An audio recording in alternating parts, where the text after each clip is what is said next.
Malolo malia hau e ki melelea tonga hono kotoa.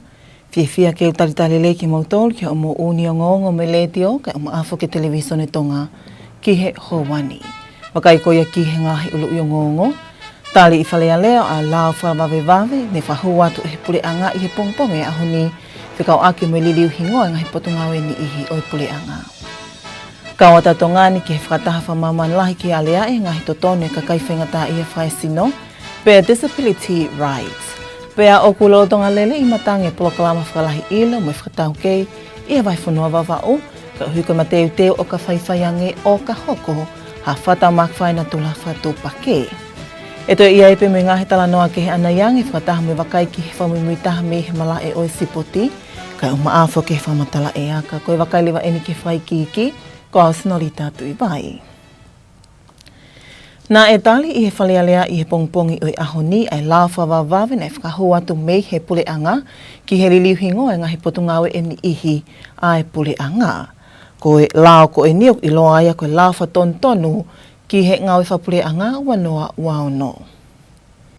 Ko e lao ko e ni nei whakahua atu ia e he palemia no pili whawhanua makatuunga ke whakama opo ai ngai hingoa ai ngahi potungawe o whakatatau ki he hingoa o kutohi i he patseti kai malawa ke tali ai ngahi konga na e whatontonu i he patseti whakanganga.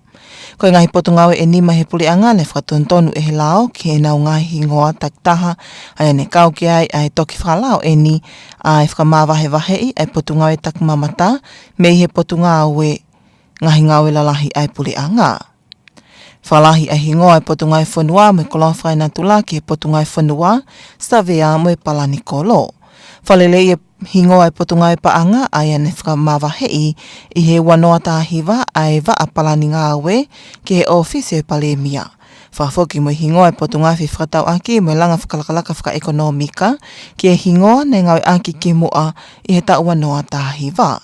Behe foki ki he tokwa ofisiale ai whakamawahei ai potungai ngowe mo tautai ki he potungawe ki he e ua. Ko ngā hingoa koe nei whahu koe ko hiri nei ki ke ahano whatonga. Ko hinga whawawe e la koe ni ko hi ke whena pasi ai ngā ue ai pure a ngā mo whema ko mi pahanga ke update e ngā he lao pa pehe foki ki he tapat se tiu kumori mori pesea. Ko lao no noen sea pa ngā hini riu ko whotu mai la koe ni ke hingoa pot ngā pure a ngā o kunima. Ai e koe rakli riu tam he wafe tani masea. A mono whapipiki mai tak mamata ki he moi. Penai to'o e tak mamata mi he moi i he wafe tahi wasea. Ama ke ahoni u ke tū pe ia ka moe moi. Kono tok whamawahi en ke tatau ai ma kehe koe ni tak mamata mi he moi tam he wafe tahi wasea.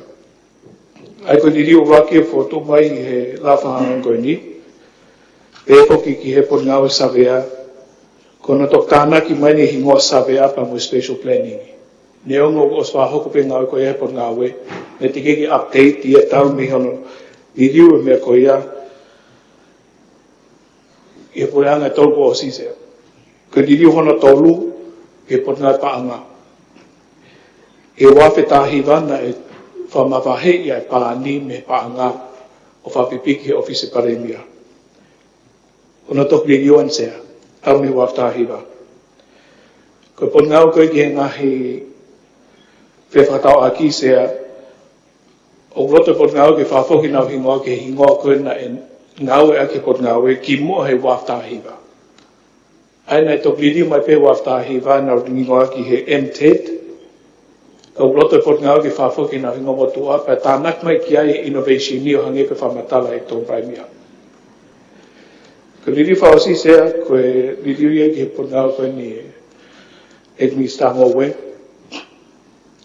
Me wafe taha o no, nai whamawahei ai tautai me ngowe. Wa mai ke ahoni tiki whakakato ngau ke no liri hi ngoa whakalao. Kuno tok whahuma ki whakakato ngau koe sea. Neongo na ia ngahi whakawhihui i he liliu ai ngahi hingoa ko ni i he potungawe ai puli anga, ka na e lautu o tolu ai lao o tali i whalealea o ikai ha whakaha loto. I e whemea ake pe ai whalealea ane awhi. Nei o hake ai e tokanga ke whalele i ai wāhenga o kau ngai whapureanga, ka uhi ko hiki ko ia o te tongi koloa, ma tui mamawhange ngai se vesi i Tongani.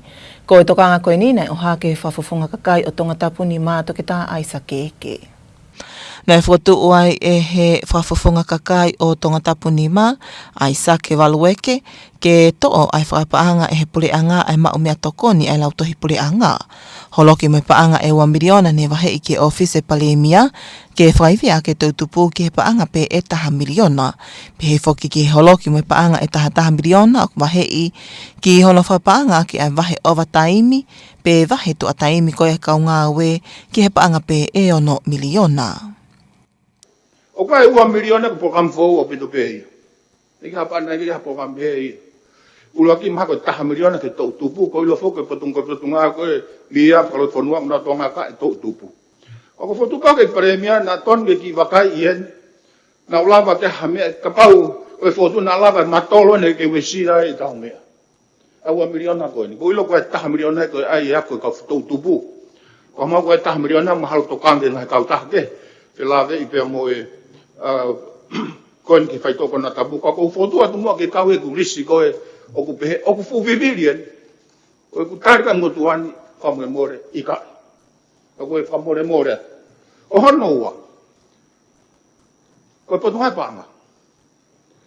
Ula ki ko 5 miliona koe ni, o ku haa koe ni, o ku talamai koe ni ki he kola. O ke ke piau ki he ekonomia fa mo na mutano mo papi ta mo no es que sino ko ne ko ne to nga e vahenga i ta fa ko ni te ko hui ko tu tai fa nga ta ko lave pe ta ngwa ka ko sio ko ni he me ko ni ai ok mahino ko 5 miliona i hen ka ko fotu ate ka pa ko fu vivili ko ton ke fa pa nga pe ni me lot ko pa nga ko mai overtime I tau whapanga ku hoko, a koen ka hoko, taha milion. E mo tuan fulah. Ange pe ko mea eksea. Toko lahi kau waka, kau ngai whapo, toko lahi. Ko teknolosia te whakai te whakaafuofa, tā mo ei ai lahi. Koe mea, hai mea ko si pehi ai wāhina. Ka ko ilo pea koe ngai potunga au i o mahu inga o koe ton pekea nau to ton ki hen. Ka ko se kuken o lako nima nau whakamore. Ka ko kore aku ia te toi whaha wakai. Ko ni ma ni o ku I he ai ke kola tu ku hui fo pe taha ia ke ono tu ka tu pe haki me ai loto lava pe ia nomi pe loto to e mo ka o ka ngako to me ko fe ha ta te ai ta te au Kāna e mea e ki Parliamentary pe te whawhanua o kostale pureanga ai kola peseti e tolu I he patseti lolotonga ke whapaanga ake e paanga Aki e paanga 5 miliona ki he wāhenga o I kau ngā ue whapureanga. Nā ne te pehe o I kai ke whenāpas lelei e ni moeanga ai tupu whaekonomika o whanua, ka huka sektoa tautaha aku nau omilahi ai paanga tupu whaekonomika e whanua, ka o I kai ke whakaivia mō ki nau tolu. Whaatungi ai hiki tō o te tongkoloa I he whanua. Ka uhi koe whenmau kau ngā whapureanga, kau ngā whaasipaniti.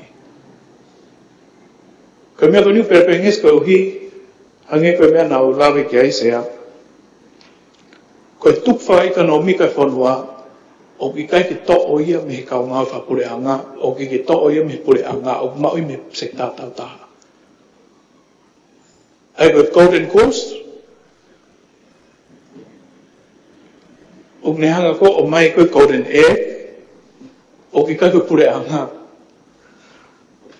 ko sekta tautaha.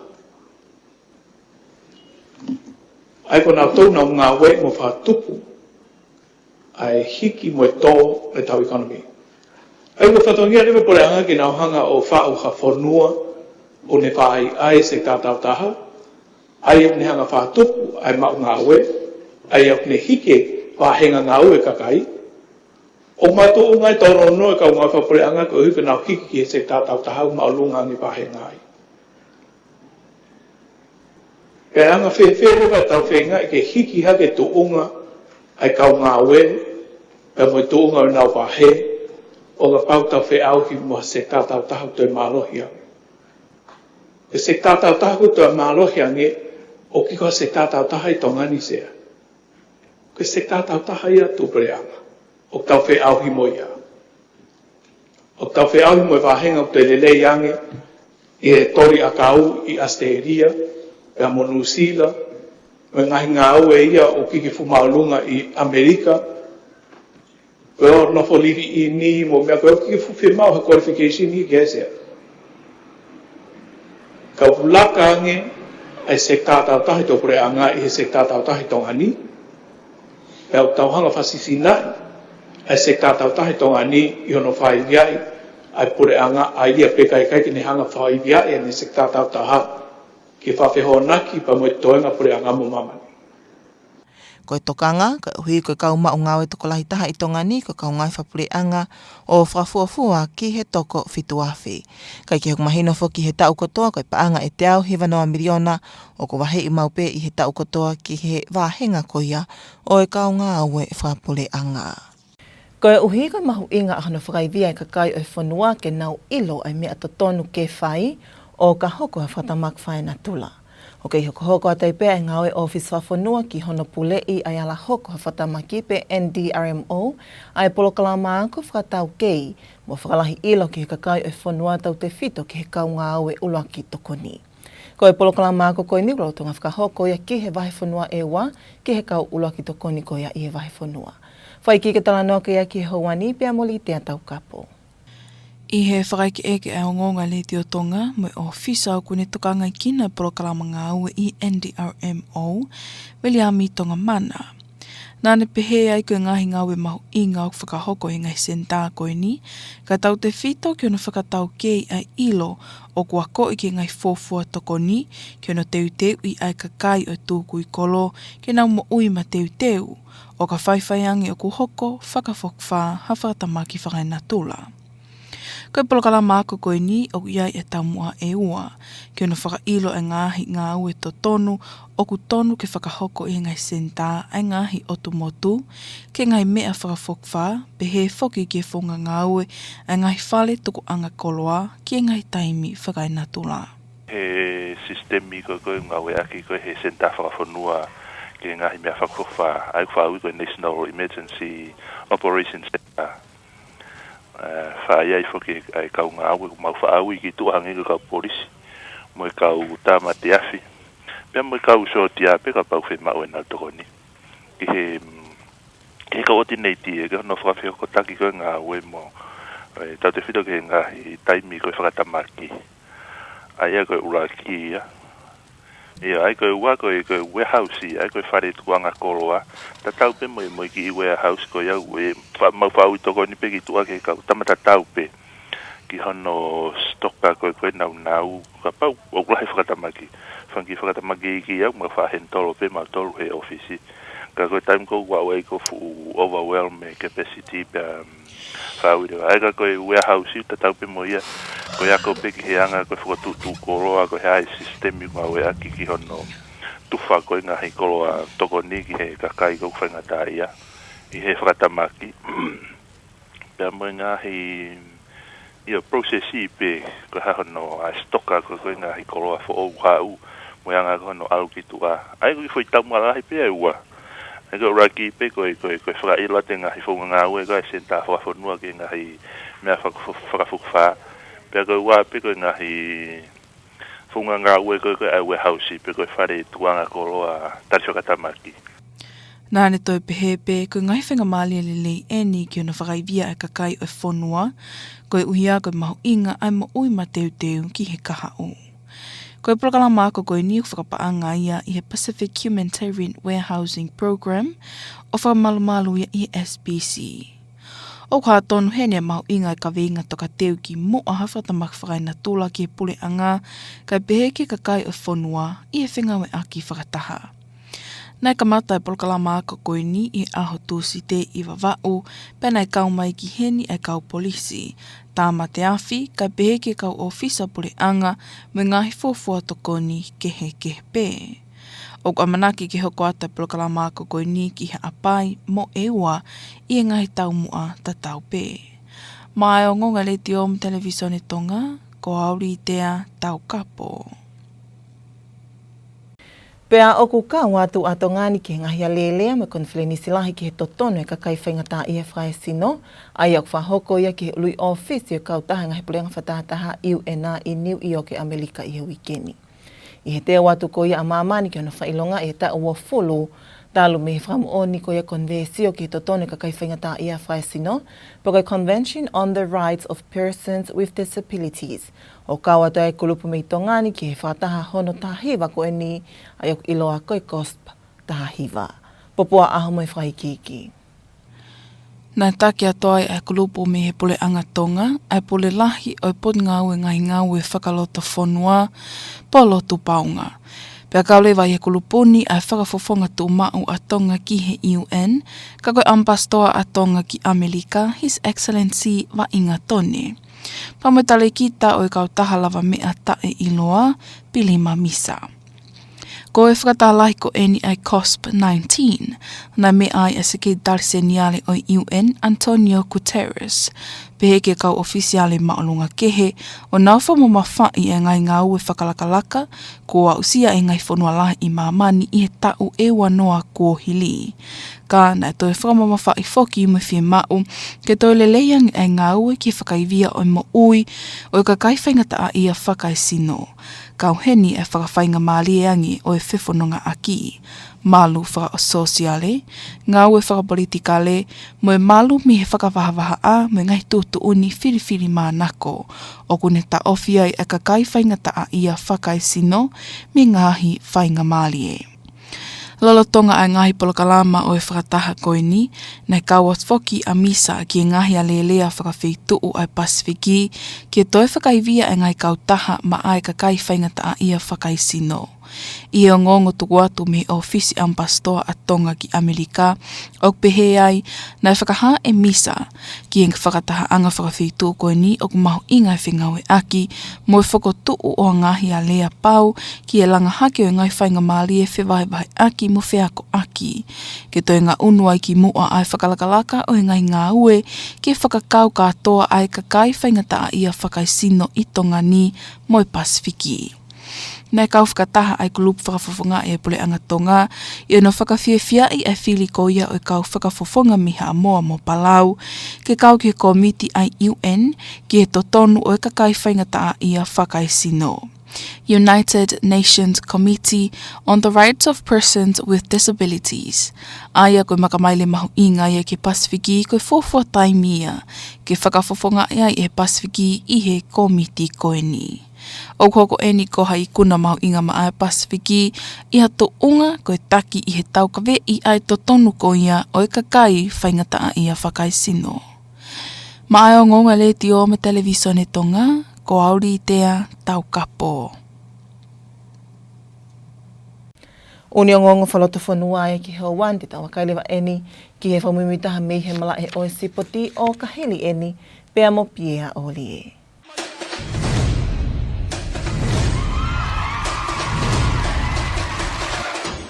I he whetaki nima e komisoni whamawhora rea Tonga me potunga au e ngahi ngau e whaloto whanua pe mia. Malawa i ke whamawhora te mala e sipoti me whiau hi Super Rugby Pacific wanoa ua no. Whamalo ke 8 Minister me tawha hi sipoti ai potunga au e i whenga e aki ua whakahoko.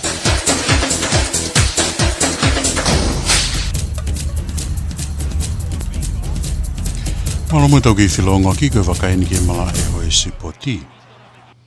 O ko teo ke whakafoki mai e whiau hi akapulu whakawahi o Tongatapu i e tauni, pe a whakataha mono taitare ti me ahi mai mi ausleria he mahi na ko September. Ko no talake ni he toko nsea e komite a Tongatapu ke repi tala mai i e prokalama wakai me tapailaine a e whareni.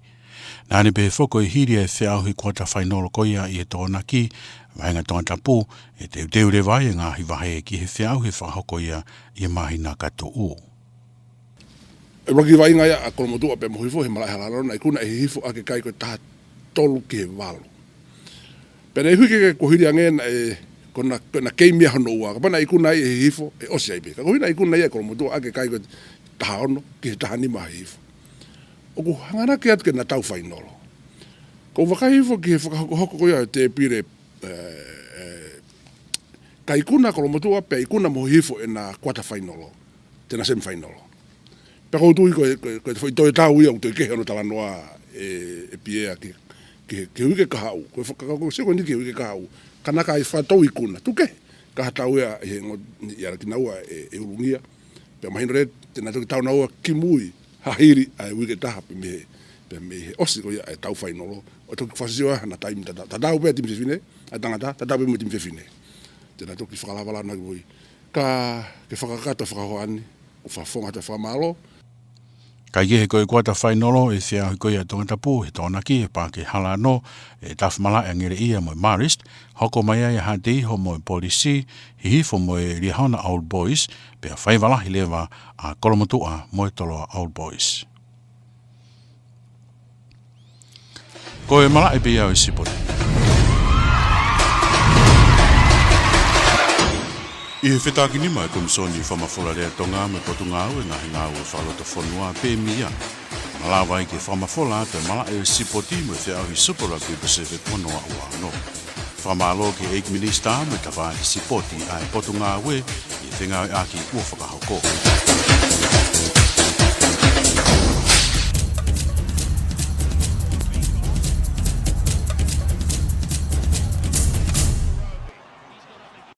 Ko pia o lie me whaumimi taha mala e spoti, ka te tawakai le waheni ki he tuunga o ea, tuku mai me senta whamatala ea tonga i whamotu, whahoka tuia Evili Ami whaanono.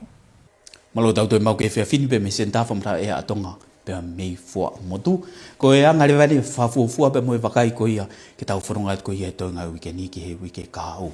Hako, tau ke i whea awa pepe moia, ka ke ngatai, a ke malo i koe pe au whatu mau, kei hoko pepe moia, i he whea whini ia, ke hoa pongpongi ko ia pongpongi pe wha pe ke holo mamari e toi pe ai ake ai pe au pe me wha i whakatonga ko ia o tu tongani tau whanonga ko i ki a pongpongi kai pe ke fulere ian ke whewholau aki ko he whangi whaiki ko i pe ko hako pe moe ake ko ia ai pe au mahu inga au pe ke toi tokanga nge pe whewholau aki tau ti whiri whangi whaiki te lia na hoko ngai whatamaki o more ai ngai moui ka koe whakai en ko i pe mihe atas te laite tau whanonga mai ko i he ahoni mo whakai mai pe au fia maulalon ke ni whakatupu i hafu uhalahi whewhe ke ne wesia tau ngai wai whanua tau whanonga mai koe i he aoni e mei na tula pehe anga tu ea tau whanonga koe o au ke whaosinga koe ia oi wike i he o tu tongani ka koe wakailewan ke tau ngai whatokanga i he lolo tongani tau ke hoko pepe me whatokanga hako ke kotoa pe ngai eria wai whanua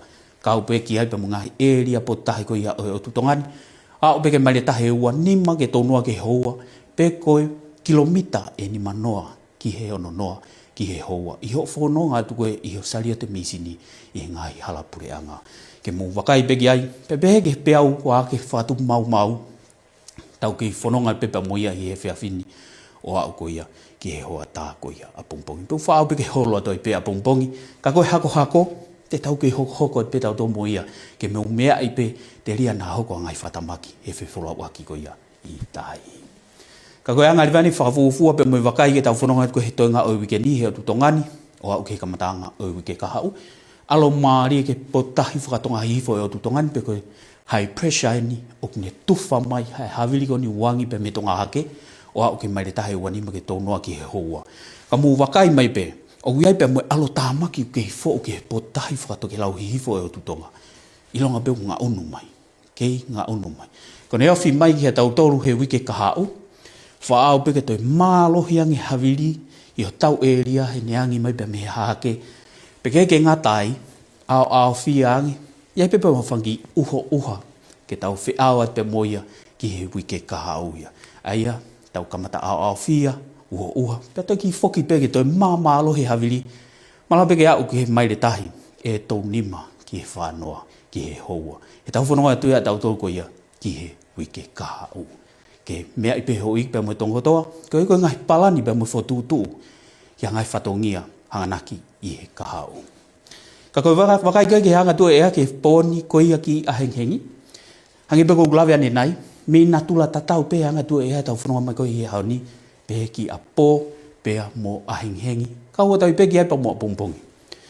Mai le tahi, e tau noa ki he hou neangi pe me he tonga hake, pe mo au fia be ka ki ha fu uha fe ke ne wesia tau tolu he tau whanonga ko he pon ki a heng pe ke ngatai fo ma whana ke au pe ke maulalo ke tili se ta walu e ria Tongatapu mo e ua a pong tau ke hoko pe pa mo yangi havili pe me tonga hake mai le tahi ua nima ke tau noa ki he hoa pe ko maulunga tahi fo ma whana ke au ke tili se ua walu tau te whire e ria ko ia o e ngoni ua tai me tahi o tu tongan fa fufua ke tau mari tahi e os kwata pe me fa ai heng pe ma toka ke tau wano ke ta pongpongi ko yang ari vani fa fufua ke hopo la os ta fa pe me fitu pongpongi pe hopo mahina te wani ma ke fa a hengi pe ko yang ari vani fa fufua pe mo fa osi ko ia e tau fa matala e ko ke he fa fini a ke tau wakai ke a ni ma kon ka ko mai o au ke pulelu o ke ka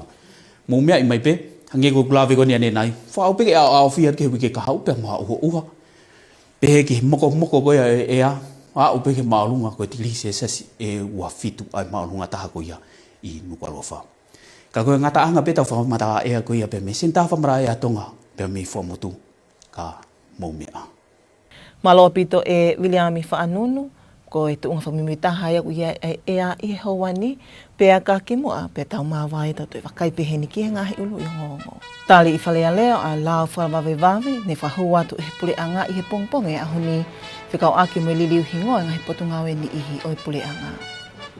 Kawata tongani ki he whakataha whamaman lahi ki alea e ngahi totone ka kai whaingata i he whaesino pe disability rights. Pea o kulo tonga lele i matange polokalama whakalahi ilo mo whakatau kei i a vai whanua wawau ka uhi koe mateu teo o ka whaiwhaiange o ka hoko ha whata makwhai na tula whatu pake. Pea me ka kātou pehe mo uni o ngongo i he lea whakatonga me letio kai o ma Africa Television e tonga ki Hawani mo i ai whakaamu na e au tonu atu ki he loto whale o tonga hono kotoa. Whamalo te tau kei whi a mai ko au smalita tu i vai ka mōmea.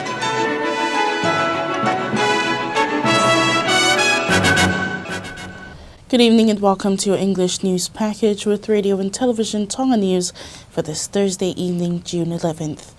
Today's top stories. Parliament approves urgent bill renaming 5 government ministries. National Disaster Risk Management Office is carrying out training to upskill first responders in the outer islands.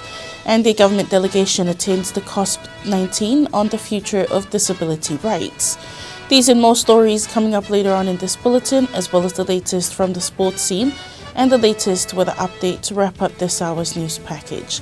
Now for the news in detail, I'm Popua Aho. An urgent bill submitted by the government to change the names of several government ministries was passed by Parliament this morning. The legislation, known as the Public Service Amendment Act 2026, was introduced by Prime Minister Lord Whanua.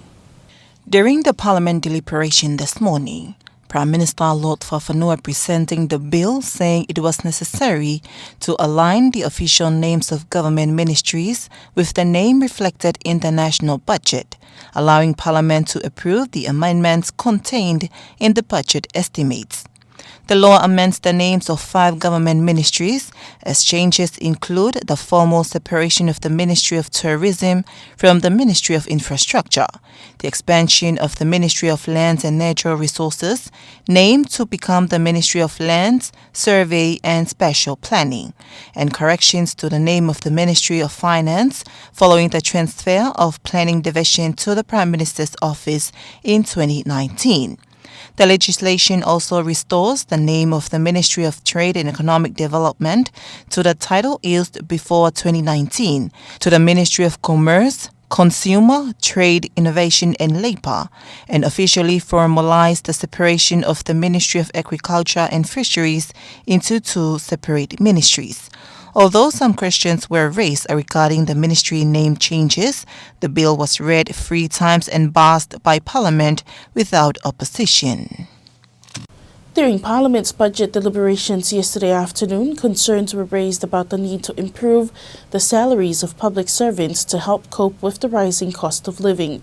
The Tongatapu 5 MP, Dr. Aisake Eke, proposed reducing funding for several government programs in order to free up resources to strengthen public service salaries. Tongatapu 5 MP Dr. Isaac proposal included removing government funding for the school breakfast program, reducing the budget allocated to the Prime Minister's Office for Youth Development Initiative from 2 million paanga to 1 million paanga, and cutting overtime funding from 11 million paanga to 6 million paanga. However, the Prime Minister, Lord Fafanua, said the government has already approved a 3% allocation COLA within the current budget, amounting to approximately 5 million paanga to support salary increases for public servants. He added that further increases must be carefully considered in relation to the country's economic growth, noting that the private sector contributes significantly to Tonga's economic development but does not receive the same level of support. The issue is particularly significant because public servants make up the largest workforce in Tonga, with an estimated 7,000 government employees in Tonga. The National Disaster Risk Management Office in the RMO is conducting a training program aimed at strengthening the knowledge and skills of first responders in disaster preparedness and emergency management, particularly in the operation of emergency operation centres across the outer islands. The training has two main objectives: to improve understanding of the roles and responsibilities of emergency operation centres during emergencies, and to strengthen knowledge of the management and operation of emergency relief warehouses during natural disasters. Speaking to Radio Tonga News, NDRMO Project Officer Viliami Tongamana said the training focuses on equipping first responders with the knowledge needed to help communities prepare for and respond effectively to natural disasters. He added that the program provides valuable opportunities to strengthen the resilience and preparedness of communities, highlighting the importance of being ready for future emergencies. The training is being delivered with financial support from the Pacific Humanitarian Warehousing Program under the Pacific Community, which fully funded the program. The training reflects the importance of disaster preparedness and the need for continued cooperation between the government and local communities. The program began on Tuesday in Vava'u and was attended by police officers, firefighters, government officials and various first responders. The NDRMO plans to continue the training in Ha'apai and Ewa with the same objectives. Reporting for Radio and Television Tonga News, I'm Litea Taukapo. And Tonga has joined global discussions on the future of disability rights at the United Nations headquarters in New York as the world marks 20 years since the adoption of the Convention on the Rights of Persons with Disabilities. The Kingdom was represented on the opening day of the 19th session of the Conference of States Parties to the Convention on the Rights of Persons with Disabilities, known as COSP-19, in New York this week. Leading Tonga's delegation as the Chief Executive Officer of the Ministry of Internal Affairs, Akanesi Paula Whakawhanua Paunga, alongside Tonga's permanent representative to the United Nations, Viliami Vainga Tone, and the director of the Lava Mea Tae Iloa Disabled People Association, Wilise Bilima Misa. Delegates heard from United Nations Secretary-General Antonio Guterres and other senior officials who highlighted progress made over the past 2 decades, while calling for stronger action to improve accessibility, social protection, political participation, and protection from discrimination for people with disabilities. On the sidelines of the conference, Misa took part in regional discussions on strengthening organizations of persons with disabilities. He told the delegates that cooperation, partnerships and peer learning are essential to advancing disability inclusive development in Tonga and across the Pacific. Tonga also welcomed the historic election of representatives from Samoa and Palau to the United Nations Committee on the Rights of Persons with Disabilities. It marks the first time Pacific Island countries have secured representation on the committee, a milestone being celebrated as a significant achievement for Pacific leadership in global disability advocacy. Reporting for Radio and Television Tongan News, I'm Litea Taukapo. That's your local news for tonight. After this break, sports is up next with Pierre Ollier.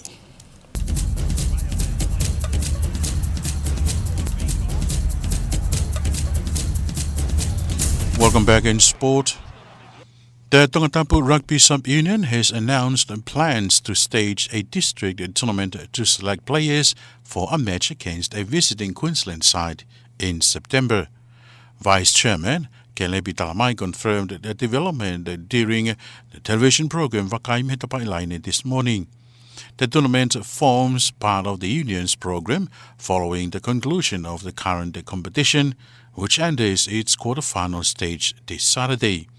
Talamai says the district competition will begin next month, with clubs combined into regional teams. Sub-Union Secretary Philo Kalafiakauola says 6 teams will compete, including a combined Tonga Police and His Majesty's Armed Forces side. Other teams will be formed from clubs representing the Western, Eastern and Central districts, while Kolomotua and Kolofo'o will field separate teams, with Marist and Ngeleia will combine to form another side. The district tournament is scheduled to begin on July 11th, following the grand finale of the current championship on June 27th.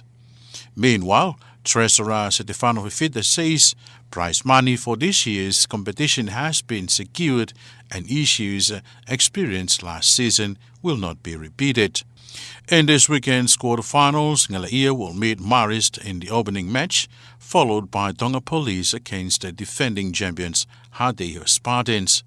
Liahana Old Boys will then take on Hihifo before Kolomotua hosts Toloa Old Boys in the final match of the day at Halano Rugby Field.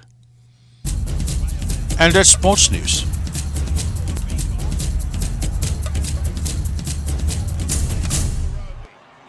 That wraps up this hour's news package, but before we part, here's a final look at tonight's top stories.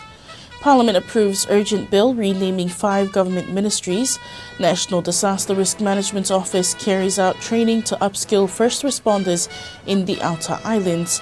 And a government delegation attends the COSP-19 conference on the future of disability rights. That's your news package for this Thursday evening, June 11th. For more on these stories, you can visit our website at www.tbc.to. Join us again tomorrow for the latest local and sports news and weather updates. Now, for myself and the Radio and Television Tonga News team, thank you and have a good evening.